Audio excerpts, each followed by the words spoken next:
I want to make a very clear message to say that we absolutely understand that people will want to have their voice heard in relation to the shocking attack of last night, and that can be done in a very peaceful and dignified way. And we here in Policing in Northern Ireland are very used to facilitating and supporting people in doing that.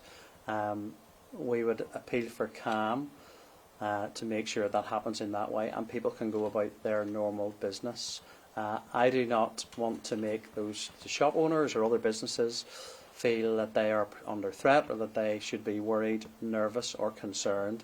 Clearly people will make their own judgments around it, and I absolutely understand that, but we are here to facilitate protest in a way that is peaceful. I'll reiterate, nobody in Northern Ireland wants to see a repeat of the disorder that we have seen in recent years. Nobody thinks that that improves the situation or helps to have people's voices heard. It damages communities, damages local businesses, it brings young people into the criminal justice system when they shouldn't be. That's all of our responsibilities to make sure that doesn't happen, and I appeal to everyone with influence to do everything we can to ensure that those protests, if they happen, are peaceful.